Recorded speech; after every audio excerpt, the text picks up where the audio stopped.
औज़ुबिल्लाहिमिनश्शैतानिर्रजीम बिस्मिल्लाहिर्रहमानिर्रहीम। नाज़रीन, आज एक ख़ास मौजू पर गुफ्तगू करना चाहता हूँ।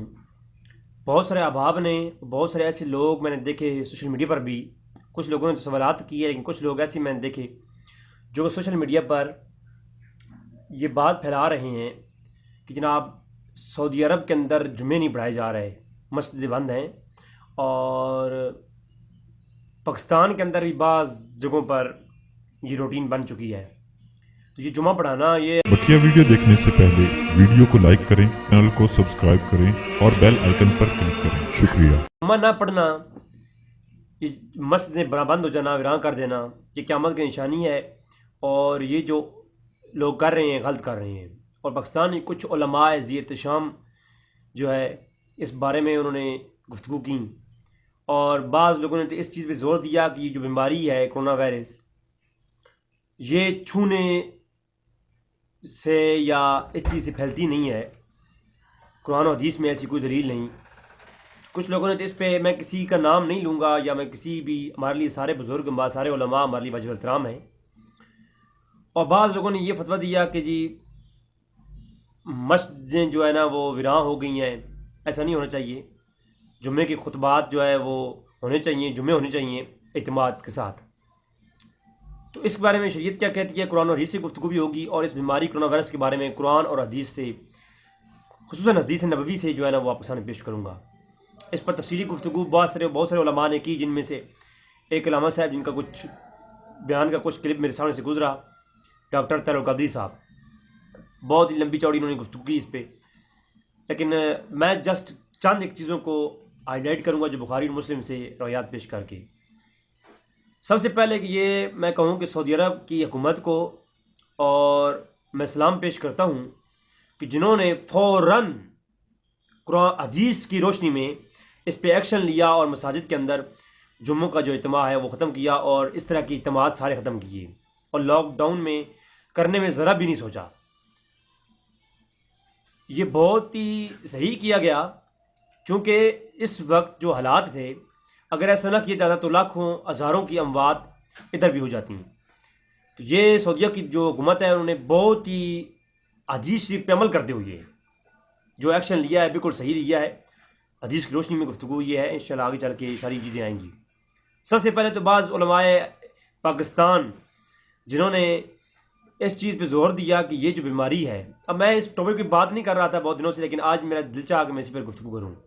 ये जो बीमारी है, ये कोई ऐसी बीमारी नहीं है, ज़ोर ने फरमाया कोई बीमारी ऐसी नहीं होती जो कि किसी से एक से दूसरे में ट्रांसफ़र हो जाए। तो मैं समझता हूँ कि ये, या तो मैं ये भी नहीं कहता कि वो उलमा नहीं है, मैं ये भी नहीं कह सकता, वो तो हमारे सरों की ताज हैं, सारे उलमा ज़ियत शाम हैं।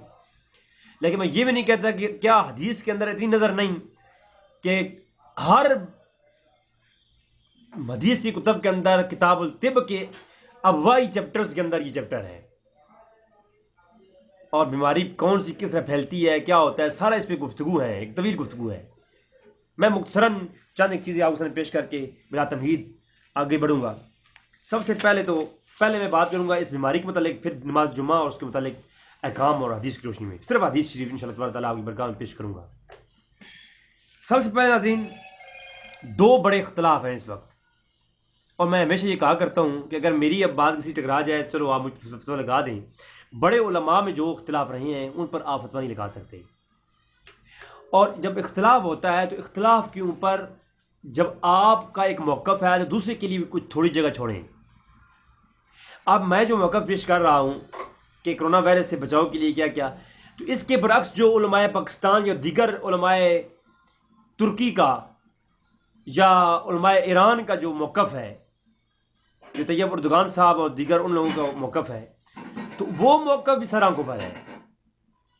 लेकिन मैं ये कहूँगा कि उस मौक़िफ़ में रहते हुए आप लोग सऊदी अरब पर लान तान ना करें, या सऊदी अरब हुक्मरानों पर लान तान ना करें, क्योंकि ये आपकी जहालत पे मबनी होगा। और अगर हम हैं तो हम अगर ये एक मौक़िफ़ पेश कर रहे हैं, तो अगर बाद उलमाए पाकिस्तान और उलमाए ईरान इसके बरअक्स वो कह रहे हैं, तो इससे मुराद हरगिज़ ये नहीं कि अब हम उन पर लान तान करें, क्योंकि दोनों के लिए इस्लाम एक वसी मज़हब है, और इसके अंदर इख्तिलाफ राय दोनों के लिए जो है ना वो रखने की इजाज़त है। तो अब जो है सबसे पहले एक हदीस इसी तरह मैं पेश कर दूँ कि अगर इख्तिलाफ आ जाए तो इख्तिलाफ में थोड़ी नरमी रखा करें, सख्ती ना किया करें। सही बुखारी शरीफ के अंदर हदीस है, बाप गज़वात के बयान में ग़ज़वे अहज़ाब की चैप्टर खोलेंगे बुखारी शरीफ में तो आपको ये रवायत मिलेगी। शुरू की रवायात में है कि जब ग़ज़वे अहज़ाब से सहाबा किराम लौट रहे थे वापसी पर, तो हुज़ूर को कोई खबर मिली, एमरजेंसी खबर मिली कि कुछ कुफार साजिशें कर रहे हैं आलम इस्लाम और रियासत इस्लाम के ख़िलाफ़। तो वो जो रियासत इस्लाम और रियासत मदीना के ख़िलाफ़ जो साजिश हो रही है उसके ख़िलाफ़ एक ख़बर मिली, तो हुज़ूर ने फ़ौरन हुक्म जारी फरमाया कि तमाम मुसलमान और तमाम असहाब फ़ौरन बनु कुरैज़ा पहुँचें।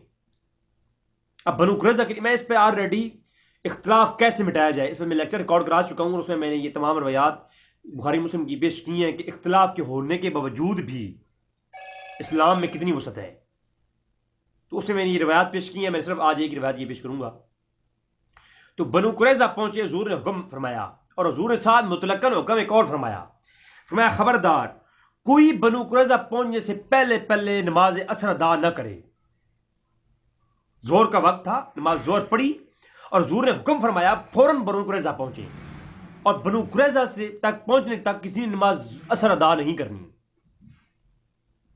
अब चंद सहाबा किराम पहले निकले, कुछ बाद में निकले, कुछ तो नमाज असर से पहले पहले बनु कुरैज़ा पहुँच गए। अब कुछ ऐसे थे जो कि रास्ते में ही थे कि उन्हें नमाज असर हो गया, वक्त नमाज असर जो आन पहुंचा। तो अब वहां पर जो लोग रास्ते में थे और नमाज असर हो गया तो उनके माबैन आपस में इख्तिलाफ हो गया। बाज़ कहने लगे कि हुज़ूर का जो हुक्म है नमाज असर रास्ते में नहीं पढ़नी, जाके बनु कुरैज़ा ही पढ़नी है। तो बाज़ कहने लगे हम इस पर अमल करेंगे और बाज़ ने कहा कि नहीं, हुज़ूर का ये फरमान का ये मफ़हूम नहीं था जो ज़हरी माना पे आप ले रहे हैं। हुज़ूर का मफ़हूम ये था कि जल्दी जल्दी जाएं ताकि जा करके आप नमाज बनु कुरैज़ा में पढ़ें, यानी जल्दी निकलें और जल्दी पहुंचे बनु कुरैज़ा और नमाज असर वहां जाकर पढ़ें। हुज़ूर कहने का मफ़हूम ये था, मतलब ये था। तो ये था। अब ये एक हदीस का एक पहलू कि सहाबा किराम में एक ग्रोह वो था और दूसरा कहने लगा कि नहीं, हुज़ूर का मफ़हूम ये था और नमाज असर का ऐन वक्त आ गया तो फ़ौरन नमाज नहीं अदा करें। तो नमाज असर का वक्त ऐन वक्त मौजूद है तो यहाँ, तो बाज़ ने वहाँ पढ़ ली और बाज़ ने कहा कि नहीं, हुज़ूर के फरमान पे अमल करेंगे, वहाँ जाके पढ़ेंगे। तो बाज़ ने वहाँ जाकर पढ़ी, लेकिन जब नमाज जाके पढ़ी ना तो हुज़ूर सल्लल्लाहु अलैहि वसल्लम के सामने ये बात पेश की गई। हुज़ूर ने खामोशी इख्तियार फरमाई, दोनों पर कोई एक को सही और एक गलत नहीं फरमाया, दोनों हक पर हैं। लिहाजा हुज़ूर अकरम सल्लल्लाहु अलैहि वसल्लम के जो असहाब हैं उनके अंदर ये इख्तिलाफ हुआ तो दोनों हक पे। तो इख्तिलाफ होने के बावजूद दोनों के लिए गुंजाइश रखें। अब ये नहीं कि जिन्होंने अदा की और दूसरे वाले ने उनको गलत कहा या गुस्ताख रसूल कहा। ये भी एक मसला है ना कि छोटी छोटी बातों पर भी गुस्ताख रसूल के लवाज़मात और ये चीज़ें सारी मैं ऑलरेडी पेश कर चुका हूँ। तो अब ये भी नहीं दूसरे जिन्होंने पढ़ी वो गुस्ताख हो गया, ये जिन्होंने नहीं पढ़ी वो नमाज के अहकाम से उन्होंने रुगर्दानगी की, ऐसा नहीं है। तो थोड़ी सी वसत रखें, वसत रखने से आपके सामने बहुत सी चीज़ें इंशाअल्लाह ताला आ जाएंगी। अब चलते हैं अपने उन्वान की तरफ। नाज़रीन, ये कोई पहली वबा नहीं है जो आलम इस्लाम के अंदर या पूरी आलम दुनिया के अंदर इसने तबाही फैलाई है। इससे पहले भी कई ऐसी जो अमराज हैं वो आई हैं। बाज़ 4 बड़ी बीमारियों का नाम लिया जाता है, बाज़ जगह पे 3 का, लेकिन 3 एक बीमारियां सर फहरिस्त हैं। उनमें बर्स की बीमारी, कोढ़ की,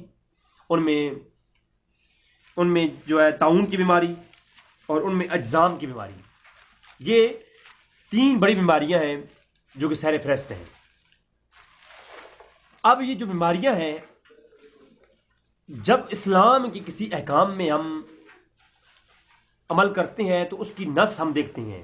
क्या कुरान और हदीस में ऐसी कोई चीज़ है जिससे हम लेकर के आज के ज़माने की किसी बीमारी या किसी मसले का अख़ज़ करने के लिए हम पुराने जो हुज़ूर के दौर के अंदर चीज़ें थीं या कुरान और हदीस में जो कुछ चीज़ें मौजूद हैं उनसे कोई मसला अख़ज़ करने के लिए आज के दौर में हम उस दौर की कोई ना कोई ऐसी चीज़ को देखते हैं और उसको बेस बना करके उस पर फतवा जारी करते हैं। तो आज कोरोना वायरस है और उस दौर में ताउन की बीमारी थी। ताउन की जो बीमारी थी, अब ताउन की बीमारी और कोरोना वायरस में कोई बड़ा फर्क नहीं है, अगरचे उनके इफेक्ट्स अलग अलग हैं, लेकिन उनके लवाजमात, उनकी होने का सबब और उनके फैलने की वजूहात एक ही हैं। वो बेस, जिस बेस पर ये जरासीम को कैरी करती हैं, ये बीमारियां बेसिकली एक ही हैं, बस उस दौर में ताउन थी, इस दौर में कोरोना है। अब जो अहकाम उस वक्त ताउन के मुतालिक या आम वबा के मुतालिक हजूर के हैं, वही आज भी लागू किए जाएंगे बीमारियों के मुतालिक। बल्कि हजूर ने मुतलकन वबा का लफ्ज़ इस्तेमाल किया कि कोई भी वबा हो तो उसके मुतालिक क्या क्या अहकाम है वो आगे हदीस में मैं इंशाल्लाह पेश करूंगा। अब नाज़रीन चलते हैं कि सबसे पहले याद रखें, ताउन की बीमारी बुखारी शरीफ के अंदर किताबुल तिब है, किताबुल तिब का चैप्टर, और उसके अंदर बाब बांधा ताउन के मुतालिक, और पहली दोनों हदीस ही बात को ख़त्म कर देती हैं। इंशाअल्लाह तबारक व तआला मैं JPG इंशाअल्लाह तबारक व तआला लगा दूंगा वीडियोज़ के ऊपर, ताकि आप लोग पढ़ भी सकें कि बुखारी का मैं स्कैन भी साथ इंशाअल्लाह तबारक व तआला लगा दूंगा, ताकि आप देख सकें हदीस के अंदर क्या है। सबसे पहली बुखारी की ये रिवायत मैं आपको पेश करता हूँ। बाब मा जिक्र फी ताउन, बाब नंबर 30 है बुखारी शरीफ के अंदर। उसामा बिन ज़ैद रज़ी अल्लाह तआला अन्हु से रिवायत है कि वो कहते हैं, मैंने साथ से मैंने मुझसे बयान किया कि नबी सल्लल्लाहु अलैहि वसल्लम ने फरमाया कि जब तुम सुनो किसी जगह ताउन की बीमारी फैल गई है, ताउन या ताउन जैसी कोई बीमारी भी, उसके बारे में हुक्म देखें आप कि जब तुम सुनो कि कहीं ताउन की वबा फैल गई है, और आगे हदीस दिखाऊंगा जिसमें यह हुजूर ने फरमाया कि तुम सुनो कि कहीं ऐसी वबा, मुजी वबा फैल गई है जिस शहर में, आगे वो रिवायत आएगी, तुम क्या करो, अल्लाह अकबर, फरमाया कि उस शहर में मत दाखिल हो। क्या करो, जिस शहर में तुम सुनो कि ताउन फैल गई है, फला तदखुलूहा, उसमें दाखिल ना हो। यानी इस वक्त चाइना में फैली तो हुक्म यह था हदीस की रोशनी में कि उसमें ना दाखिल हो जाओ, उसमें दाखिल हो नहीं होना। यह पहला मौजू। अब हदीस के अगले लफ्ज़ फरमाया, और लेकिन जहां तुम मौजूद हो और अगर वहां वो बीमारी फैल जाए तो क्या क्या करो, फला तहरुजू मिनहा, तुम वहां से भागो नहीं, वहां से खारिज ना हो। अब इस पर साइंटिफिक गुफ्तगू हो तो मज़ा ही आ जाएगा कि क्यों, इसके पीछे वजूहात क्या हैं। आज के ज़माने में जब साइंटिफिक गुफ्तगू इन हदीस पे की जाए तो नबी करीम सल्लल्लाहु अलैहि वसल्लम की शान सामने आती है। नाज़रीन आप बताएं कि आज साइंस क्या कह रही है कि जहां बीमारी वाले लोग हों वहां से वो बंदा बाहर ना जाए। क्यों, वो हमें जरासीम साथ लेके जाएगा, वो जरासीम कैरी कर रहा होगा, और जब वो जरासीम लेकर कहीं और जाएगा, जो उससे मिलेगा वो भी इस बीमारी में मुब्तला हो जाएगा। तो हुजूर की हदीस बाज़ दो टोक जो बहुत ज़्यादा एक फलसफे के बाद आखिरी इंतहा की जो साइंसदानों ने आकर के वो तजिया किया है ना, उस तजिए को मेरे नबी करीम सल्लल्लाहु अलैहि वसल्लम 1400 साल पहले बता गए हैं कि जिस शहर में ये बीमारी हो उसमें दाखिल ना हो, और जिस शहर में तुम्हारे शहर में जिस तुम रह रहे हो उसमें अगर ये बीमारी आ जाए तो मुझे से निकलो नहीं, भागो नहीं। अच्छा क्या करो, वसबरू, और उस पर सब्र करो। क्या करो, सब्र करो, वहां पर ठहरे रहो। अल्लाह अकबर, और तवक्कल, अल्लाह पे तवक्कल रखो, सब्र करते रहो। और फिर क्या करो, फरमाया अगर तुम इसी बीमारी के महज वाइजा वका बिल अर्ज़ वातीकुम बिहा फला तखरुजु मिनहा, और तुम उस जगह वाक़ई हो जहां पर ये बीमारी है, वहां से खारिज ना हो। और क्या करो, अगर तुम साबिरन, इस पे सब्र करते हो, इल्ला कान लहू मसलन अजरन शहीदा, और अगर तुम सब्र करते हो और सब्र करते हो कि उस बीमारी के तहत तुम फौत हो जाओ, तुम्हें क्या अजर मिलेगा, अजरन शहीदा, तुम्हें शहीद का अजर दिया जाएगा। ये बुखारी शरीफ है सर, और ये अहकाम है। आज ये कहते हैं अल्लाह की जो है ना हुक्म से बीमारी आती है, तो बेशक अल्लाह के हुक्म से आती है, और अल्लाह के हुक्म से बीमारी आती है, उसकी ताबीर तदबीर और उसकी एहतियात करने से अल्लाह ने नहीं रोका। उससे दुआ करना एक जो तदबीर है, आप इलाज करवाना तदबीर है। इस्लाम तदबीर से नहीं रोकता। अल्लाह पे तवक्कुल रखो और तदबीर जरूर करो, तदबीर तकदीर को बदल देती है। ला युद्दुल क़ज़ा इल्ला दुआ, सही जामिया तिर्मिज़ी की रिवायत है। तुम्हारी तकदीर को कोई चीज़ नहीं बदल सकती मगर दुआ। तकदीर बेशक है ही है, लेकिन तदबीर भी किसी चीज़ का नाम है। आगे चल के गुफ्तगू इस पर भी आएगी।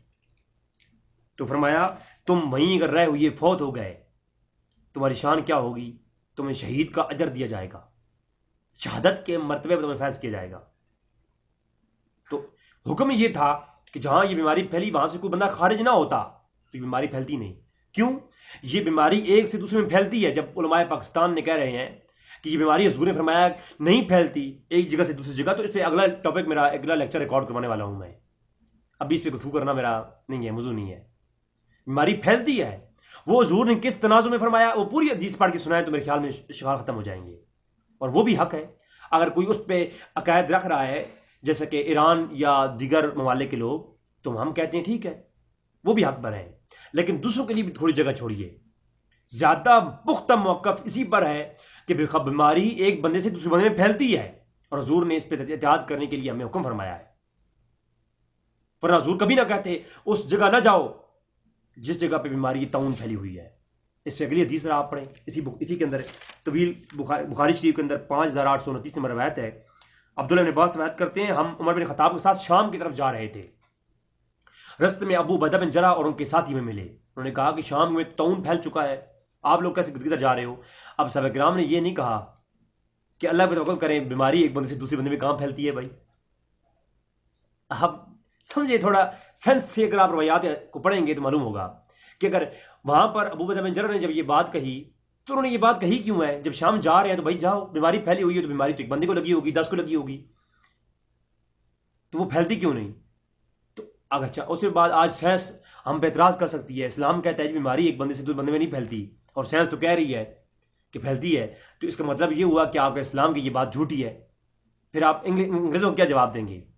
हम बताएंगे कि हमारी साइंस तो आपकी बाद में तशख़ीस करके और स्टैब्लिश हो रही है। नबी करीम सल्लल्लाहु अलैहि वसल्लम ने आपके उलूम साइंस जो आपने सालों लगा करके दरियाफ़त किए हैं, मैं नबी करीम सल्लल्लाहु अलैहि वसल्लम पहले बता चुके हैं। औरत के हमल होने के बारे में और उसके अंदर बच्चे की ज़िंदगी के बारे में मेरा लेक्चर आ चुका है, साइंस और हदीस रसूल की रोशनी में। वो आप सुने, आपको मालूम होगा कि साइंस क्या कहती है और हदीसें क्या कहती हैं। साइंस तो कई दफ़ा एक बात करती है फिर उसे रजू कर लेती है। इस्लाम जो बात करता है उसे कभी रजू नहीं करता। ये इस्लाम की हकानियत है। नाज़रीन, तो उमर फ़ारूक रज़ी अल्लाह तआला से ये कहा गया, तो उमर फ़ारूक ने कहा कि मशवरा करते हैं। सहाबा इकराम को पहले अंसारा को लाया गया, फिर मुहाजिरीन को लाया गया बारी बारी। अंसारा के अंदर 2 गिरोह बन गए। एक कहता कि जाते हैं, जिहाद के लिए जा रहे हैं, और दूसरा कहने लगा कि नहीं, हुजूर का हुक्म ये नहीं है, तो अब इंसानी जानों को बचाने के लिए वापस जाना चाहिए। 2 गिरोह बन गए। फिर मुहाजिरीन को लाया गया, 2 गिरोह बन गए। इस तरह करते करते फरमाया कि मशाइख़ैन ने कुरैश को लाया जाए। फिर कुछ मशाइख़ कुरैश लाए गए, उन्होंने हतमी फैसला किया कि ना जाया जाए। फिर इस पे आमीन कहा गया। अबू बदा जरा भी साथ हो लिए। उमर फ़ारूक ने ऐलान किया कि अगले दिन मैं, बहुत तवील हदीस है, मैं स्केल लगा दूंगा, आप पढ़ लीजिएगा। तो अगले दिन उमर फ़ारूक फरमाते हैं कि मैं सुबह चला जाऊंगा, जिसने जाना है मेरे साथ आ जाइए, वापस चल जाऊंगा मैं। तो तमाम जब फैसले हुए, उन फैसलों के माबैन बाद उमर फ़ारूक वापस जाने का फैसला किया। तो इसी दौरान जब ऐलान कर चुके उमर फ़ारूक रज़ी अल्लाह तआला अन्हु कि अब जो है मैं कल वापस चला जाऊंगा और आप लोग भी वापस चले लौट जाएं, ठीक है, हम शाम की तरफ नहीं जा रहे। जब ये ऐलान हो चुका तो उस दौरान हज़रत अब्दुर्रहमान इब्न औफ आ गए। तो उन्होंने आग क्या कहा, वो किसी वजह से कहीं दूर गए हुए थे और इतने में वो पहुंच गए इस मजमे में।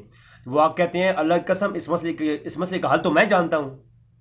फरमाया अब्दुर्रहमान इब्न औफ तुम क्या जानते हो? फरमाया मैं हजूर के पास था। हजूर ने फरमाया वाइज़ा वक़ा बिअर्दिन तुम बिहा फला तखरजू, कि उस जगह जहाँ पर ये बीमारी फैल जाए वहाँ से खारिज ना हो, और जहाँ पर ये बीमारी हो उस शहर में दाखिल ना हो। और फरमाया कि जब ये बात कही तो उमर फ़ारूक रज़ी अल्लाह तआला ने फरमाया कि मैं अल्लाह की हम्दुसना करता हूँ और अल्लाह तआला से इस्तिग़फ़ार करता हूँ, और वो वहाँ से वापस लौट गए। ये बुखारी की रवायत है, और बुखारी शरीफ के अंदर इसी किताबुल तऊन की दूसरे नंबर की रवायत है ये।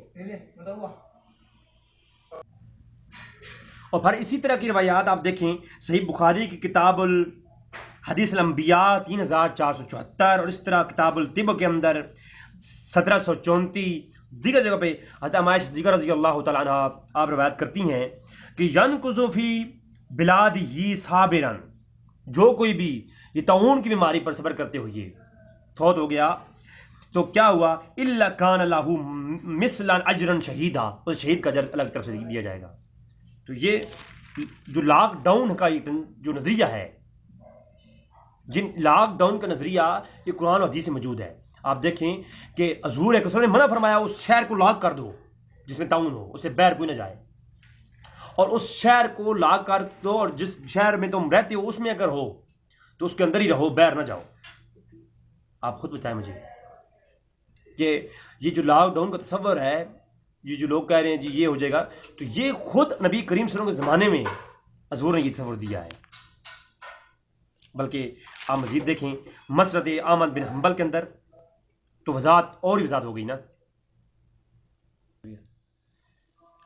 तो अब इससे अगली तो नाज़रीन अब अगली रवायत जो है वो मसरद अहमद बिन हम्बल के अंदर और मसरद त्यालसी के अंदर किताबुल तिब के अंदर मौजूद, और मसरद अहमद बिन हम्बल के अंदर जब अम्मा आयशा सिद्दीक़ा की रवायात का बयान है, अम्मा आयशा सिद्दीक़ा की जहाँ रवायत का बयान है वहाँ पर भी ये हदीस मौजूद है। उसका नंबर है 2629, और अम्मा आयशा सिद्दीक़ा फरमाती हैं फलैसा मिन रुजुलिन यक़अ ताउन फयमकुसु फी बैतिही सब्रन। अब यहाँ पर हर बंदे के लिए आ गया, वो पीछे जो था ना कि जो पूरे शहर को लॉक कर दो, यहाँ पर मैं जिस बंदे को ताउन हो जाए, जिस बंदे को ताउन की वबा हो जाए, बीमारी वबा हो जाए, वो क्या करे, वो अपने घर में उसे बंद कर दो, वो घर में रहे, ठीक है, और साबिरन सब्र करके, ठीक है, इल्ला कान लहू मसलन अजरन शहीदा, अगर वो मर गया तो उसे अजर शहीद मिलेगा। यानी जिस बंदे को कोरोना वायरस हो जाए या ताउन की बीमारी हो जाए, अब कुछ लोग ये कहते हैं जी उनको अकेला कर छोड़ दें, या ख़ानदान वाले कहते हैं कि हमें मिलने नहीं दे रहे, तो उनको अलग कमरे में अलग जगह बंद कर दो, ठीक है। तो फिर क्या होगा कि अगर वो इस हालत में मर गया तो उसे क्या होगा, उसे शहीद कर दिया जाएगा। तो ये भी आप मालूम हो गया कि हर बंदे के लिए भी हुजूर ने हुक्म फरमाया हुआ है कि इस बीमारी में उसको रखें आप। अब टच करना हुजूर ने किन किन से मसा नहीं किया, हुजूर ने किन किन से हाथ नहीं मिलाया जो बर्स की बीमारी में मुबतला थे, जुज़ाम की बीमारी में मुबतला थे, और हुजूर ने किन किन लोगों को किन किन से अलग रहने का हुक्म दिया। ये एक अलग अगली नशिस्त आएगी, क्या बीमारी जो है कुरान और हदीस की रोशनी में, क्या बीमारी हाथ टच करने से फैलती है कुरान और रोशनी, तो हदीस की रोशनी में इंशाल्लाह वो गुफ्तगू इसमें आ जाएगा कि हुजूर ने किन किन लोगों से हाथ नहीं मिलाया, हुजूर ने किन किन लोगों से हाथ मिलाने से मना फरमाया, और हुजूर सल्लल्लाहु अलैहि वसल्लम ने किन किन लोगों से बच के रहने का कहा है। वो एक अलग मौजू है, फिर वो एक अलग हो जाएगी। सिर्फ आज मैं लॉकडाउन की ओर बात कर रहा हूँ और जुम्मा की नमाज के मुतालिक अगर आगे गुफ्तगू आएगी। तो ये तो बेसिक थोड़ा सा मैं कर रहा हूँ कि देखिए लॉकडाउन का तस्वीर देखें, जिस बंदे को ये बीमारी हो वो क्या करे, कमरे में बंद करके बैठे सब्र के साथ। अच्छा, फिर अल्लामा दहलवी ने फरदौस अखबार के अंदर इस रवायत को लिया, और मसनद अहमद के अंदर भी हसन सही रवायत है, मसनद अबू याला के अंदर भी मौजूद है। तो अल्लामा अस्फानी ने भी इसको जो है अब्दुल्लाह इब्न औफा की सनद के साथ एक नई मजमून के साथ इसको रवायत किया। तो इमाम हुसैन अलैहिस्सलाम इसके रावी हैं कि वो फरमाते हैं मैंने अपने अबू से सुना, और मेरे अब्बा जान फरमाते हैं हुजूर ने फरमाया कि जुज़ाम का मर्द जिसको हो जाए उसकी तरफ नजर जमा के ना देखो।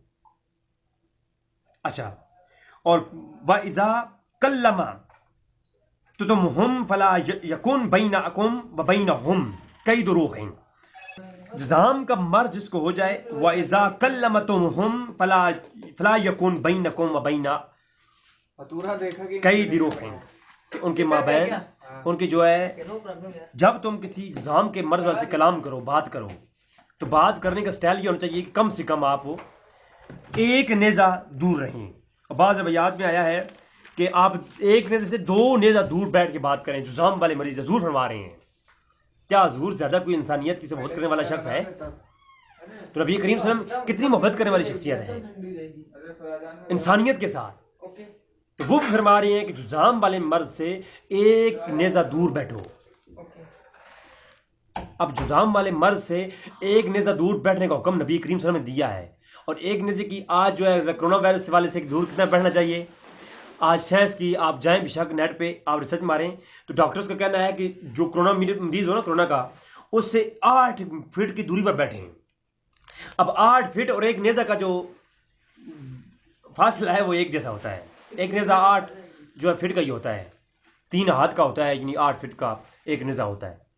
तो जो एक नेज़ा है उतने फासले पर आप बैठे, यानी 8 फुट के फासले पर बैठे आजकल की साइंस के मुताबिक। तो वही चीज़ जो आज साइंस बता रही है वो नबी करीम सल्लल्लाहु अलैहि वसल्लम 14 साल पहले बता चुके हैं। जुज़ाम के मर्ज वाले से एक नेज़ा की दूरी पर बैठे। तो अब ये कोई ना कहे कि कोई मरीज़, अब कोरोना वायरस के मरीज़ भी सुन लें, अगर आपसे कोई बंदा दूर बैठ रहा है तो इसका मतलब ये नहीं वो आपसे नफरत करता है, बल्कि वो आपके भले के लिए है। ठीक है, उसके लिए भले है, भला है, आपके लिए भला है। और नबी करीम सल्लल्लाहु अलैहि वसल्लम की सुन्नत है कि जो बीमार हो उसके से थोड़ा दूर बैठें 8 फीट के फासले पर। अब बुखारी शरीफ के अंदर एक और रवायत में आपके सामने पेश कर देता हूँ। हज़रत जाबिर बिन अब्दुल्ला अंसारी ये रवायत करते हैं कि बाप बुखारी शरीफ के अंदर बाप मफाकी तसलात 590 नंबर रवायत है। तो उमर फारूक ने फरमाया कि या रसूलल्लाह, हम मुशरिकीन को बुरा भला करने लगे। या रसूलल्लाह, वो मुशरिक का बुरा हो, उनकी वजह से हम इस गज़वे में शरीक हुए और हमारी नमाज कज़ा हो गई। नमाज असर की बात है, तो नमाज जो है वो रह गई, नमाज असर। तो उमर फारूक जो है गुस्सा होने लगे। तो फरमाया, हुजूर ने फरमाया, खुदा की कसम है उमर, मेरी भी कज़ा हो गई है। फिर हुजूर ने फरमाया वुज़ू करो, और वुज़ू किया गया। और हुजूर ने नमाज असर और नमाज मगरिब इकट्ठी पढ़ाई। पहले नमाज असर पढ़ी गई, फिर नमाज मगरिब पढ़ी गई। तो अब ये उस तरफ इशारा है कि देखें कि हम जब इमरजेंसी के हालात हों तो इमरजेंसी के हालात में नमाजों को इकट्ठा करना भी जायज़ है, और नमाज को वक्त से आगे पीछे कर देना भी जायज़ है। अब नमाज असर का वक्त हो, अब कोरोना की वजह से अगर नमाज जुमा में मसाइल आ रहे हैं, वो आगे चल के मेरा चैप्टर आ रहा है नमाज जुमा के मुतालिक, तो मैं बताऊंगा। तो ये मसाइल जो आ रहे हैं, अब इन पर कोई अटैक ना करे, क्योंकि हदीस की रोशनी में ऐसी कई चीज़ें मौजूद हैं कि इमरजेंसी हालात के अंदर, शोर गुल के अंदर, ऐसे मुश्किलात के हालात के अंदर नमाजों के औकात भी आगे पीछे किए गए हैं। आम हालात में नमाज वक्त पे पढ़नी चाहिए, सख्ती से हुक्म है। लेकिन जब ऐसे वाक़यात, ऐसे मसाइल हो जाएं तो नमाज को आगे पीछे कर देना वक्त से, तो ये भी हुजूर की सुन्नत है। इस्लाम ये रास्ता भी देता है। और फिर आप हैरान हो जाएंगे, मसनद अहमद के अंदर अबू सईद खुदरी से रवायत है, और दीगर कुतुब रवायत, मसनद अबू याला के अंदर भी ये रवायत मौजूद है। अल मुस्तदरक अल सहीहैन के अंदर भी मुख्तसर का रवायत मौजूद है। अबू सईद खुदरी रवायत करते हैं कि एक मौका, इसी जंग के मौका पर हमारी नमाज ज़ोहर भी रह गई, नमाज असर भी रह गई, और नमाज मगरिब भी रह गई। फिर हजूर ने नमाज मगरिब के वक्त हजूर ने हमें नमाज ज़ोहर भी पढ़ाई, नमाज मगरिब भी पढ़ाई, और नमाज इशा भी पढ़ाई। 4 नमाजें इकट्ठी कर दी गई।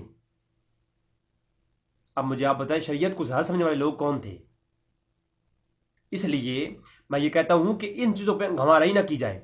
अगर ईरान का ये मौक़िफ़ है कि मस्जिद वीरान नहीं होनी चाहिए, तो वो भी हक पे है, और उस पर मेरा अगला लेक्चर आएगा कि मस्जिदों में वीरान मस्जिद ना हो, खाली मस्जिद ना करें, उसमें 2 लोग या 3 लोग जाएं और जुमे की नमाज हो और बाकी नमाजें भी हों।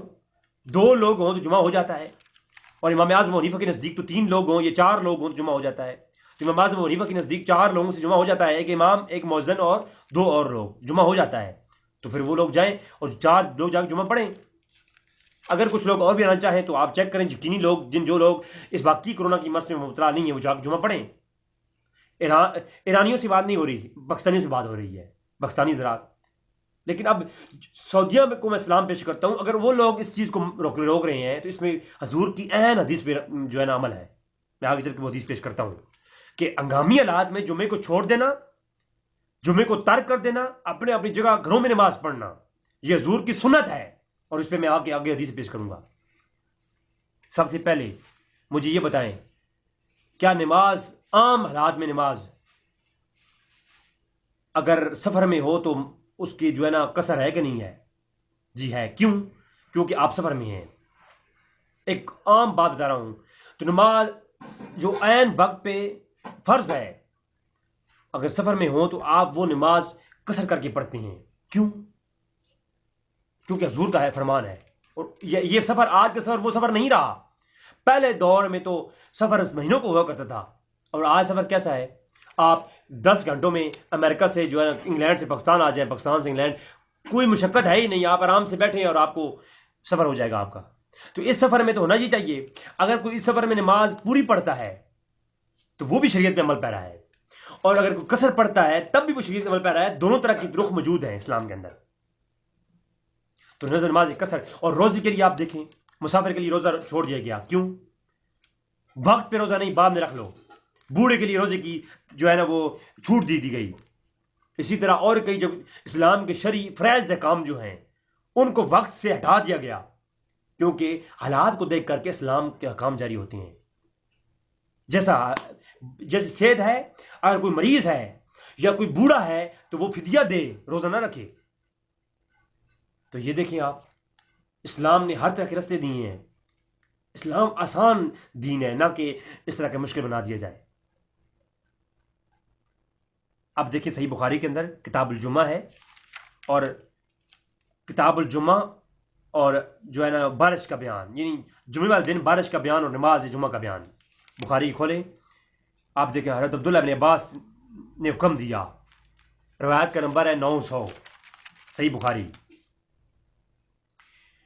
कि मुअज़्ज़िन ने अज़ान दी, हय्य अला सलाह की जगह अब्बास ने हुक्म दिया कि कहो सल्लू फी बयूतिकुम, कि तुम नमाज पढ़ो मगर घरों में। जुमा था, कीचड़ हो गया था, रास्ते ख़राब थे।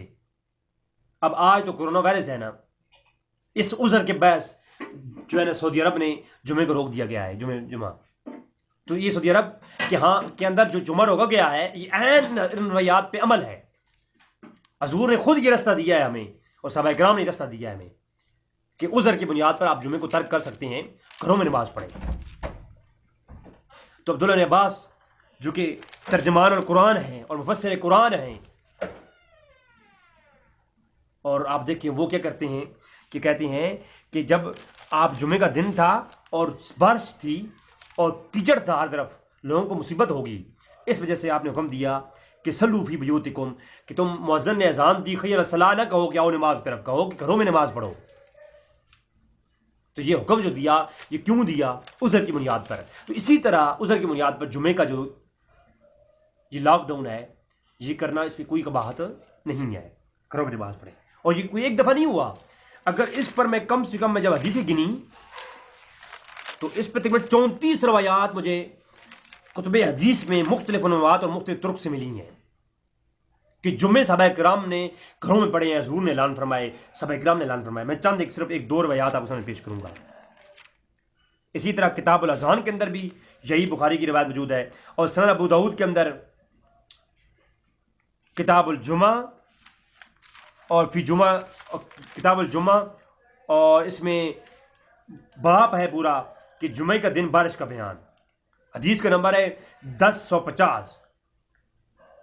अब्दुल इब्न मलीह बयान करते हैं अपने वालिद से कि ग़ज़वे हुनैन वाले दिन बहुत बारिश वाला दिन था, और हजूर ने ऐलान फरमाया, जुमे का दिन था, और वो ग़ज़वे हुनैन का दिन जुमे का दिन था और बारिश वाला दिन था। हजूर ने ऐलान फरमाया, इन्न सलाता फिर रिहाल, मुअज़्ज़िन ने अज़ान दी और कहा कि आप इन्न सलाता फिर रिहाल, कि अपने अपने खैमों में, अपनी अपनी आराम गाहों में नमाज अदा करो। नमाज जुमा थी, नमाज जुमा को तर्क कर दिया, और हुक्म क्या दिया? अपने अपने खैमों में नमाज अदा करो, आराम गाहों में। अब हुजूर सल्लल्लाहु अलैहि वसल्लम जुमे की अहमियत समझते थे, खुद सरापा शरीयत है हुजूर अकरम सल्लल्लाहु अलैहि वसल्लम, लेकिन फरमाया जुमा जो है आप क्या करो, घरों में अपनी आरामगाहों में अदा करो नमाज। इसी तरह सुनन अबू दाऊद के अंदर और सनद अबी जाला के अंदर भी रिवायत मौजूद है, किताब जुमा यौमुल बारिश, हदीस का नंबर है 10,057।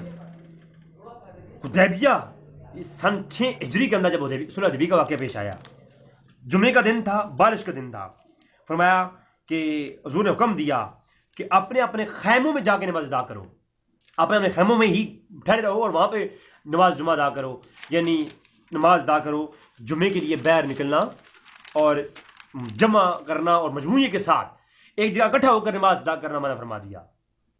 अगर बारिश उज़र हो और जुमा तर्क हो जाता है हालांकि बारिश में होता क्या है, किसी की जान नहीं जाएगी,